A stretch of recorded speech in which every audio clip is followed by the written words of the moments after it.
Hey everyone, welcome back to a brand new video. Today I am bringing you guys the third fight with Kinetic Energy, who I consider to be the best player in EA Sports UFC 2. You guys asked for it, here it is. I am playing as Anthony Showtime Pettis. He is playing as Conor the Notorious McGregor, and in this fight I asked him to just play his game. Parry, clinch, takedown, just do every single thing, do everything that you know how to do to win a fight, which means strike exactly how you like to strike, use all the combos that you enjoy using. If you see an opening to take me to the ground, take me to the ground. If you see an opening to clinch up, just do what you got to do. However it is that you play everyone else, that's exactly how I want to face you, and that's basically what he did in this fight. I'm a striker, you know, that's what I love to do. My ground game is all right, but that's basically it. My ground game is nowhere near the level that it needs to be able to kind of compete with these guys on the ground. But I'm able to, most of the time, I'm able to strike long enough for them to get them out of there. I can rock you pretty quickly, maybe finish you before you can actually get the fight to the ground to finish it. But if you're able to survive long enough to get the fight to the ground, and you're a very good player, for the most part, I'm not that great on the ground, especially when it comes to the bottom. There are a few things that I still need to learn, and with every single fight I have with Kinetic or with any other high-level player that loves the ground game, I learn something. You know, every single fight is a learning experience. That's the way that I look at it, and I see what they're doing when I do take them to the ground, and I try to look at how they defend themselves on the ground, how they transition, how they're able to fake me out, how they're able to get back to their feet. So right there, he takes me to the ground. He's able to mount. I believe I try to go to half guard right there. I go to half guard. He goes right back to mount. I punch him a few times, get back to half guard. I kind of expected him to deny those half guard transitions a lot more, but I guess maybe Anthony Pettis is better on the ground than I thought. He tries to go to backside. I stop him. I believe I'm going to make my way to half guard again. He's going to posture up in half guard. I believe he postures up right here. He tries to go to mount. I'm able to stop that. Nope. I get him back to full guard. He fakes me out a little bit. I believe he fakes and, yep, makes his way back to half guard. Some pretty good fakes right there. If you bite on one of the fakes, you will not be able to deny the actual transition coming after that. So it's very tricky. It's very hard to know when they're faking and when they're actually meaning the transition. So it can be pretty tough to guess. So right there, I'm on the ground. I make my way back to over under. He fakes that way, goes that way. I catch that one, able to deny it. I try to go to for a takedown, but I should have known he would figure I would go for a takedown right away. So he defends that. I am on my back again, trying to go to full guard, unable to go to full guard. Landed a few hammer fists. I'm gonna go to back clinch. I believe he pushes me forward a little bit and then takes my back. Now he is in back sitting. He's gonna hold back sitting for a little bit. Very, very difficult position to get out of. If someone intends to hold you in that position all night, all round long, it's gonna be very difficult to get out of that position. So he makes his way back to full mount, postures up a little bit. I'm like, oh no, this fight's gonna be finished so early. This is fucked up. I'm able to catch that one, hip bump. He makes his way back to half guard. He's postured up. He's throwing a few elbows to the body. I try to make my way. I'm going to try to fake right here. I'm going to fake backside and try to go full guard. Nope, does not work. He catches that as well. Actually hit me with a punch as I was going to full guard. Throwing those elbows. I remember, pull him down. So I pull him back down to the ground. He's going to posture up again. Try to go to full guard, see if I can sneak that in. Does not work at all. Try to go to full guard again. He's able to deny that. Makes his way back to full mount. Try to buck him and get up. Nope, he's able to deny that. I'm like, man, I gotta survive this. I gotta survive the first round. I cannot let the fight end in the first round like this. My ground game ain't that bad. It's not that bad. So he postures up again, throws a few shots. I believe I'm able to pull him down. Oh my god, it keeps going. Punches, make my way to half guard. My right arm is completely blown up. He keeps throwing punches to it. He's gonna go to try to go to full mount. Unable to go to full mount. I get him to full guard. I believe he postures up right there. Yep, postures up. I'm able to kick him off. And we are right back to the feet, and this round is over. We are going to make our way to round number 2 right here. Alrighty, round number 2, here we go. The first round played out exactly how I figured it would play out. If he's able to take the fight to the ground early, he's going to be able to stay on top for the most part. I have to start getting my striking on the way. I have to start working kickboxing. It's very difficult to really focus on effective striking when you're worried about takedowns and clinch attempts, and that's the beauty of mixed martial arts. That's really what makes MMA more difficult than pure kickboxing or pure boxing, because you have so many things you're worrying about. You know, the best strikers in the world, I mean, you still have to settle in and get into that striking mode to be able to effectively kickbox. You know, it affects your stance, it affects your time, it affects your distance management. Everything is affected when you're worried about getting taken down, when you're worried about being put on your back, when you're worried about being clinched up. You know, you get clinched up, you start grappling, and if you're not used to grappling, man, it can start to wear on you. You start to get tired, your arms get heavy, you know, your punches slow down, your combinations slow. It's a very difficult thing to deal with when you're a striker, because if you're a striker, you want to strike, you want to stay on the feet, you want to maintain distance, you want to throw combinations, you know, you want to manage that distance. But then when they keep, you know, holding on to you and grabbing you and putting you on your back, it makes things very difficult. So right there, I'm able to break off. Still trying to focus on striking. That's one mistake that I made in this fight. I should have initiated my own grappling. I kind of respected his grappling a little bit too much. You do have to respect the grappling. You have to, but sometimes, man, I end up respecting the grappling way too much. Like, I run into really good grapplers and I avoid grappling at all costs. And that's the one thing that I am personally working on. Like, my striking is where it needs to be. I feel like there are only very few people out there that can truly outstrike me in a best of 5 striking match. I feel like there are only very few people out there that can't. But my grappling, that's where I need to get it where it needs to be. So right there, his controller dies. I notice he's not fighting back. He actually sends me a message telling me his controller dies, so we're gonna wait for him. 2,000 years later. Alright, we are right back. His controller is back on, and I believe I rock him in this round. Somewhere I'm able to rock him with an uppercut, I believe. Straight, oh, I rock him with a head kick. Nasty head kick. I landed it straight, rocked him with the head kick. Trying to see if I can finish him. Man, every single rock is a massive gift for me. But he's able to sway that head kick, takes me back to the ground again. I think I was able to make my way back to the feet way quicker this time around. Boom, he gets to full mount. I get up right away. I like doing that just to test to see if the opponent is able to stop that. It's something that I like doing, but he wasn't able to stop that get up. It was very fast. I was able to get back up to my feet. We're going to get right back to striking. You know, every second I'm on the feet matters to me. Every second on the feet, I'm trying to take advantage, trying to see if I can find clean openings. I'm trying to stay at a kicking range. He wants a boxing range. That's the difference between Kinetic and myself. He likes the boxing range. I love the kicking range. The more distance I have between me and my opponent, the happier I am. Right there, he parries a shot, lands a few shots to the body. I land my own body kick, followed with an uppercut. I love that combination, I really do. But he is able to take me down to the ground. Dude, these takedowns, like, it was happening. I saw them coming, but it was so hard for me to understand how he was able to get those takedowns. You know, it's one of the things I really wish that would be fixed in the game. Like, we don't have actual wrestling in the game.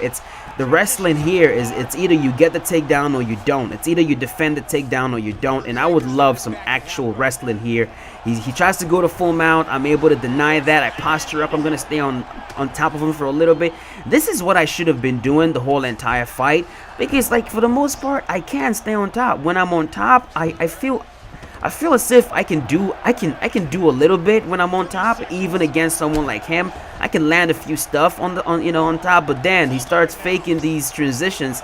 He fakes full guard, actually goes full guard, very tricky. He fakes full guard, tries to get up. I'm able to stop that. That was a crucial deny right there, because I suspect what he wanted to do, what he was gonna try to get up, but then he's gonna click L1 and actually make his way to half guard. I believe that's what he was trying to do, but I was able to stop that. He reverses me, ends up on top, but the round is over. We're gonna jump into the third round right now. Alrighty, round number 3, here we go. So for the most part, I'm pretty confident on the feet. I really am. I wished he would have kept it on the feet longer. I feel like I would have been able to get him. But man, you know, he is so difficult to deal with when he is throwing. And he wasn't even going for takedowns as much as I expected him to. Because I know he does love striking. He enjoys striking too, and he's very lethal on the feet as well. So he was in a very good position with this fight.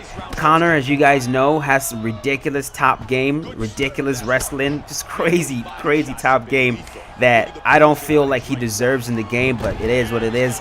He's able to get me back to the ground again. I'm gonna try to make my way back to my feet.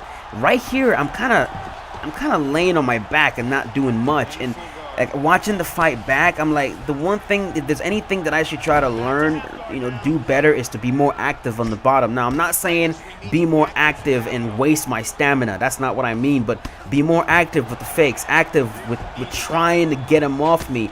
You know, sometimes I'm kind of content with laying on my back a little bit and kind of trying to work the grapple advantage by throwing shots, you know, throwing pity-pat punches. But it's sometimes like when I get on top of him, you see him immediately. He's faking transitions. He's trying to get you back to the feet. He's trying to reverse you.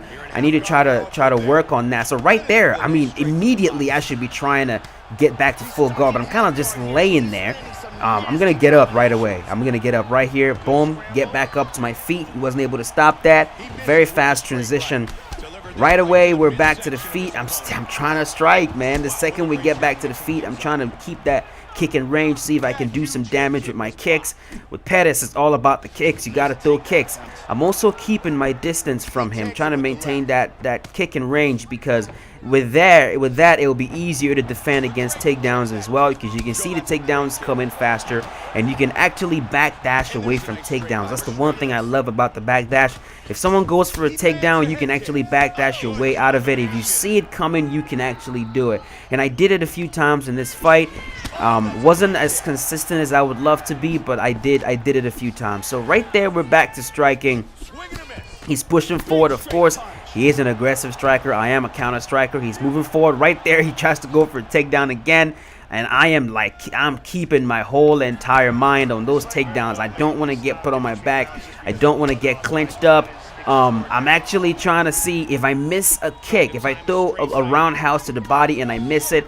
In my head, I'm like, if I miss it, I'm going to go for an uppercut. That should knock him out of the takedown attempt, because I know he's going to go for it. So I'm trying to see if I can land clean shots, you know, just moving backwards a little bit, trying to cut angles. You know, even though y'all try to tell me there are no angles in the game, whatever. He's moving forward, throwing jab, overhand to the head. That's a very nasty shot you have to be very careful with. If he lands that jab, and you try to return fire by swaying, countering, he can catch you with a third jab and actually land that overhand, and that is enough to rock you, especially when you're dealing with Conor, the notorious McGregor. I see him trying to parry his body, throwing that overhand shot repeatedly. Very nasty shot. He's swaying down, following up with straights to the body. I heard that swaying down and coming with those straights to the body actually increases the damage. I didn't know that. See what I mean right there? He went for a takedown. I backdashed away from it. I love doing that. I think he actually did get me to the ground here. I missed a roundhouse kick. He goes for a takedown right there. I'm able to deny it right there. I should have stayed on top. His stamina was low. I should have stayed on top, landed a few things, and make my way up to the feet. But I don't want to deal with the grappling at all. So I make my way back to the feet. I don't want to be on the ground because I don't want to give him any chance to deny and reverse me. But I was in a good spot. I really was. The round was almost over.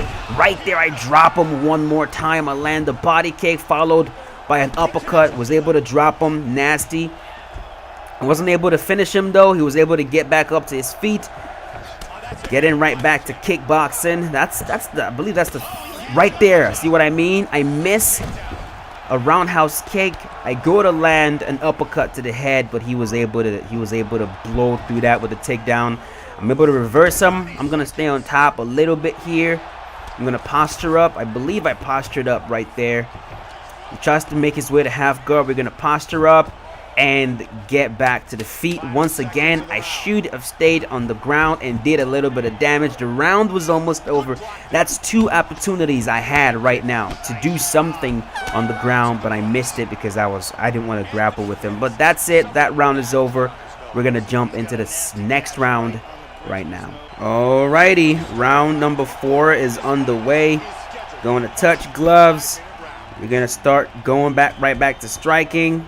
Counter striking, using the movement to try to stay away. He gets me back in the clinch. Crucial right here. We're not able to break out the clinch. He goes for a takedown. I'm able to deny it. I should have stayed on top. Right there, I deny a takedown. His stamina is all the way low. I should have stayed on top and did a little bit of damage. Maybe go for a submission. It's just a lot of things that you don't think about in the heat of the moment. Right there, I rock him again with that same combination. He's rocked. I'm pushing him backwards. Right there, I'm going to land a nasty spinning back kick to the body. If you land another roundhouse to the body, a few things that, man, you don't think about when you're in the heat of the battle. You know, everyone goes back to what they're comfortable with when you're fighting someone good. With me, it's my striking. Every opportunity I get, I want to get back to kickboxing. And, you know, that really puts me in trouble against high-level players because, you know, a lot of these high-level guys, you know, they strike long enough with you on the feet to get you in a clinch. They strike long enough to get you on the ground. They've all got so good with their ground game that, you know, like I said, they strike long enough on the feet to get you to the ground. And once they get you to the ground, man, you start to see, you know, especially when they have a fighter who has, you know, better ground stats. The ground stats really shines on the ground. On the feet, it doesn't really matter. The better striker wins.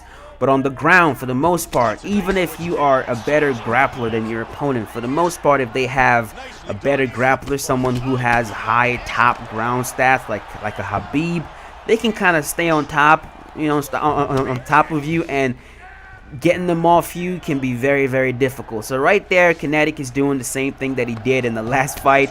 The striking is not moving forward, is not working. He's not able to close the distance, so he kind of backs up, wants me to come in. He wants me to come in because as long as I'm in, like I told you guys in the last fight, I am exactly where he wants me to be. He wants you to stand in front of him. If you stand in front of him, he's going to blow you up. He's taunting, waving me in. He jumps off the cage and lands a Superman punch to the head. I really thought that was going to rock me, but it didn't. He's back with his back against the cage. Do not be fooled. You are still in grave danger with that. So I'm kind of keeping my distance a little bit, trying to see if I can land head kicks. He's pushing forward. My block is almost broken, and unfortunately right there, the file was corrupted, so I lost a few minutes of round number 4, but nothing really happened. He's been trying to break my block the whole time, especially like my left arm. You know, you see it completely red right here. I'm starting to parry every single time my left arm or my right arm gets red like that. He's gonna keep throwing punches, throwing head kicks to that side of the you know, of my body, trying to break the arm. And when he does that, my whole entire goal is do not get your arm broken. It can be really difficult to do, but with parries, movement, circling, lunging, sidestepping, backdashing, you'll be able to, you can survive for the most part if you play it correctly. But right there, I'm able to land a body kick followed by a head kick, lead head kick. Right there, I drop him one more time. We're just dropping him left and right in this round. I actually believe he was able to drop me as well. Yeah, he dropped me in this round as well. I made a mistake and got parried and dropped. This round is almost over. Still moving around, trying to see if I can find clean openings to put shots. He's still trying to break my block. Right here, I'm going to go for a head kick or so. I believe I go for a head kick, and he's able to, right there, he parries it, drops me with a crane kick. I'm on my back. The round is almost over. He's going to posture up a little bit. I believe it postures up right here. Tries to do damage, but there's not enough time. I pull him back to half guard. This round is going to be over very shortly. Yep, make him back to full guard, and the round is over. I'll be right back with you guys in round number 5. Round number 5, here we go. This is going to be the last round. We were not playing with the real-time clock this time around. The clock was accelerated. But at this point in the fight, I was feeling pretty good. I felt like I was landing a lot of shots. I was looking at the stats between rounds, and I saw that I was landing more significant strikes. I was landing more strikes in total. I was making him miss quite a bit. I go for that straight uppercut straight. He sways it. He's able to get me back down. I believe I actually make my way back to the feet pretty fast here. Yep, I'm able to get back up. He goes to mount, able to get back up. I was able to nail that transition like a few times in this fight. And right now I am back in the blue corner, the last place I want to be against Kinetic. I land the spinning kick to the body right there, pushed him back. He goes for a takedown. I'm able to deny that once again right there. Look at his stamina is gone. At the very least, I should have gone for a submission. At least try to get a submission, but nope, I did not want anything to do with the ground game, so I actually got right back up, even though his stamina was completely gone. You know, that's a little mistake that I make in the fight here and there. You know, when you watch the fight back, you see little errors you do. But I'm working on my ground game. Like I said, my ground game is not crap. It's not horrible, but it's not high level either. You know what I mean? It's not where it needs to be. Absolutely not. Which is why when these guys get me to the ground, they're able to do whatever they want. So, I see his head getting red. I'm doing some major damage. I'm still careful on the feet though. He's still dangerous on the feet. His stamina is kind of low now, so when his stamina is low like this, you can kind of manage him. You can deal with him a little bit. His combos don't come as frequently. They're not as dangerous as they would be if he had full stamina, but he is still deadly. He is still dangerous. He can still rock you at any time, and once this guy rocks you and he's able to get on top, it's very difficult to survive. But I'm feeling confident. Right there, he goes for a takedown. No, he gets me back to the ground. He's in half guard. I'm like laying on my back, just throwing shots to the head. I'm watching this thing back going, why the hell was I not transitioning? It's like, transition, bro, do something. And I made some major tactical errors in this fight, in this round specifically, especially right now with my back on the ground. I make my way back to sprawl. I believe I'm going to try to get back to half guard, My goal should have been get him back to full guard at all costs, but I was not doing that. I was kind of just content laying on my back right there. He makes his way to full mount. I go back to half guard. He's landing a few shots to the body. I'm able to deny that one. Should have gone to full guard. Nope. Instead went to back sitting for some fucked up reason. Makes his way to backside. Rather than try to make my way to sprawl, the side control, I try to go to full guard. I should have known he would expect that. And right here, I'm just screwed. Making some very bad decisions here. He's able to posture up. He's going to land a few shots. I believe I'm able to arm trap. Yep, arm trap that one. Try to get back to half guard. Was not able to do that. And here, I kind of just lay on my back. I'm like, do something. I'm watching this thing going, bro, do something. Pull him down. Try to arm trap. Do something. Don't just lay on your back defending punches. And here, right there, it's done. Right there, it's done. He gets me out of there. He finishes the fight. In the 5th round, very big mistakes I made in that round, but it's all a learning experience. I will not make the same mistakes again if I face him again. Now, after this fight, we've had a few more fights, most of them just pure striking matches. It is what we like to do. I might post those, I don't know, I might, it all depends. But hope you guys enjoy this. Let me know in the comment section what you think. Have you faced Kinetic? How was the fight? Did you win? Look at the stats. I was definitely doing very well on the feet. I was outlanding them for the most part. And if I would have done a little bit more on the ground, I believe I would have been able to win the fight. But that's it. Thanks for watching, guys. I'll see you guys very shortly. Keep yourself safe.